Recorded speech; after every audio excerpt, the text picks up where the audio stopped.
Here in Peru, the search for a seafood delicacy begins with a motorcycle ride through the desert. Just a handful of people in the whole country are skilled enough to scale the towering cliffs.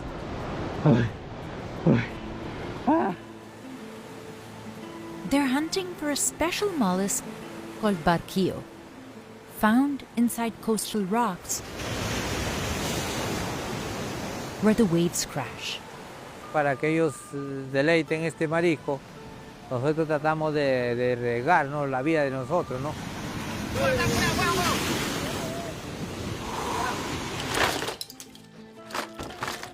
Barquillos are the main ingredient in a special kind of seafood ceviche that's made only in the remote town of Warmey, which has now become a go-to destination for foodies from all over the world. But what's in it for the men who put their lives on the line hunting for this elusive sea creature? About a 5-hour drive north of Lima is the small fishing town of Warmey. Every day, Arminio Lobato de la Cruz packs up his climbing gear and hits the road. Todas las mañanas me encomiendo a la mano de Dios, que Él nos cuide, nos resguarde. Yo sé que Él nos ha dado la vida y Él nos la puede quitar también. He's learning from his mentor, Juan Lee Gormez, who has nearly 20 years of experience as a shellfish collector or mariscador.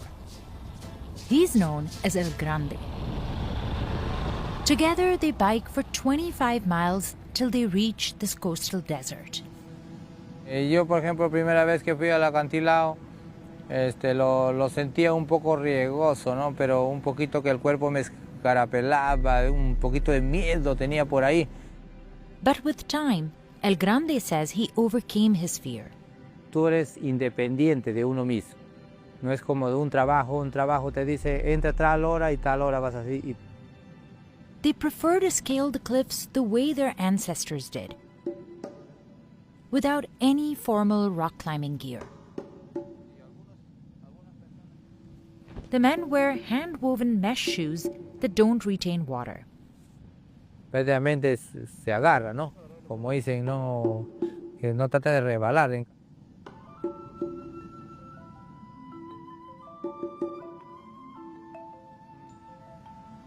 El Grande ties the rope around an iron rod that's hammered into the rock. This is the only thing that anchors them to these cliffs that are as high as 1,000 feet. Al inicio sí era un poco que le tenía miedo, ¿no? Pensaba que de repente ya no iba a regresar. Mira, toca. Pero ahora sí ya tengo costumbre, ¿no? Lobato goes first. The two men take turns rappelling down using each other for support like a pulley system. Se hace fuerza en la soga bastante, tienes dolor de brazos.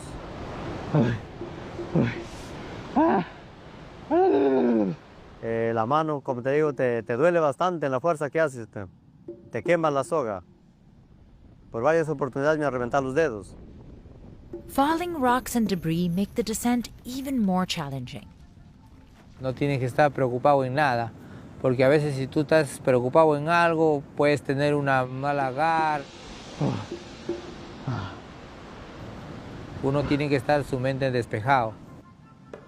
El Grande starts to descend once Lobato stops at about 300 feet down. Ya prácticamente ya lo sé de memoria ya, a esos acantilados ya. The rope isn't long enough to reach the rocks in one shot. So they carry more and tie it at different points along the route.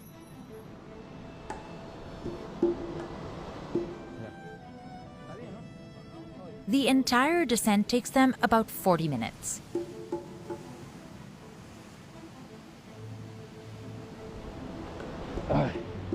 Finally, El Grande meets Lobato at a ledge near the ocean. The water temperature, even in the summer, is around 68 degrees Fahrenheit. So they put on a thermal suit for insulation. These cost them about 1,000 Peruvian soles, or about $270. but they're an essential investment. December to March are the best months to harvest the barquillos because the ocean is relatively calmer. So when the water retreats during low tide, they try to pluck as many barquillos as they can. Guarda. Corres, entras a la piedra, sacas y rápido sales también. No, bueno, llévatelo todo. Ay.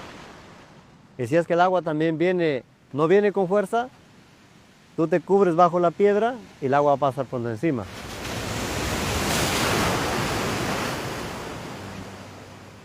Entonces tú estás protegido ahí y sigues trabajando. Saludos para Mimi, tienes que decirle. Ay.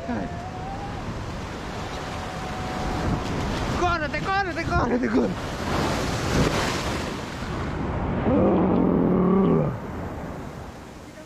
The barquillos thrive off the algae and seagrass that cover the slippery rocks. They're just 2 inches long and blend in, but the men know exactly what they look like. They use their hands and sometimes a piece of spring iron to get them off. Que nosotros le sacamos punta para que el marisco lo hinquemos y sale el marisco. Sí, sin esto el marisco se pega duro a la roca. Here in Peru, mariscadores were harvesting barquillos as far back as 600 AD, using rafts to reach them. The exterior shell is made of 8 plates that overlap slightly, allowing it to curl up into a ball. Inside, it has a radula or tongue covered with sharp, tiny teeth that help it eat the algae. They can live up to 20 years and are a natural source of food for birds, crabs, starfish, and more. Species of this mollusk are also found in Alaska, California, Chile, and the Great Barrier Reef. But today, there are only a dozen mariscadores left in and around Warme who collect the barquillo this way. Others, like Juan Obed Logimet, rent boats to get to nearby tidal pools. But that's expensive and much slower. Mariscadores also say they can access more locations by climbing up and down the cliffs. But Juan can no longer do that. Last year, a wave thrashed him on these rocks, permanently injuring his knee. Me gira el cuerpo, me tumba y tráxalo. Yo quise pararme y ya el dolor era insoportable. He uses a different technique to catch the shellfish with special bamboo sticks or cañas. He attaches an iron hook on one stick to scrape off the barquillo, and a mesh net on the other to catch it. This helps him reach deep into the rocks while staying away from the waves.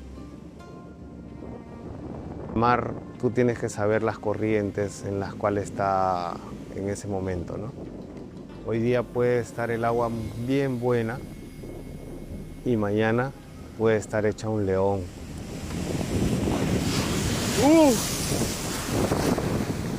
Los accidentes que yo he tenido han sido fuertes. O sea, rotura de hueso, costillas, tendonitis, esguince.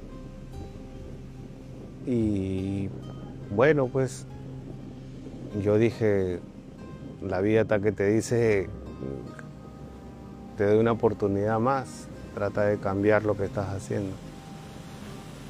Accidents like his are all too common for mariscadores in Peru, which is one of the world's top 5 fishing nations. But the majority of incidents go unreported since the fishing sector is mostly informal. Hay muchas cruces que los familiares han puesto en el filo de los acantilados, como recordatorio de los que han muerto ahí.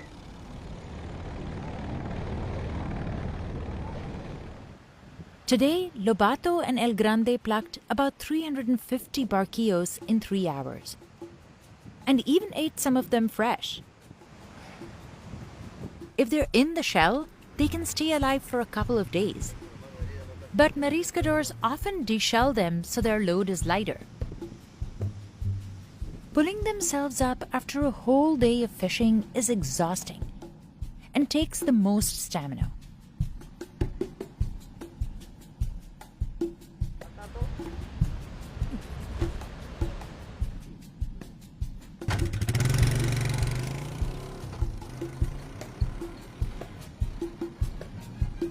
Once the men are back in Warme, they try to sell the barquillo right away to wholesalers.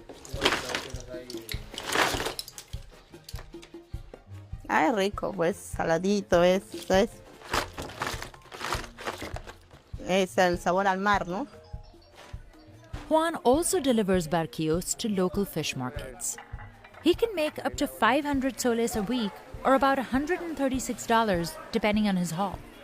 In this part of Peru, that could pay for a week's worth of groceries for a family of 4. Ya, listo, Carmen, muchas gracias.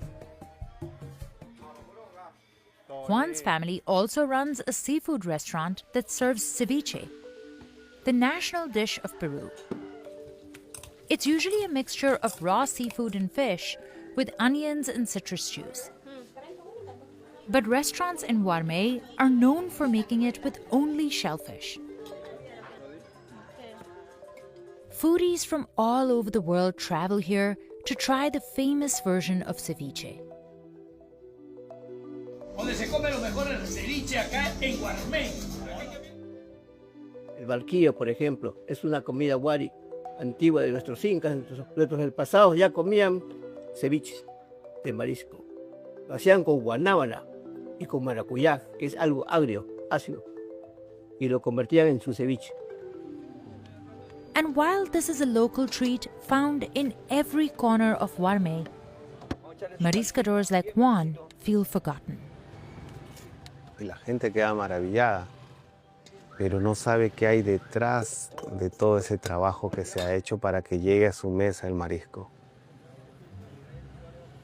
There are other jobs in the area in mining and agriculture, but El Grande and Lobato say shellfish hunting is the most lucrative for them right now.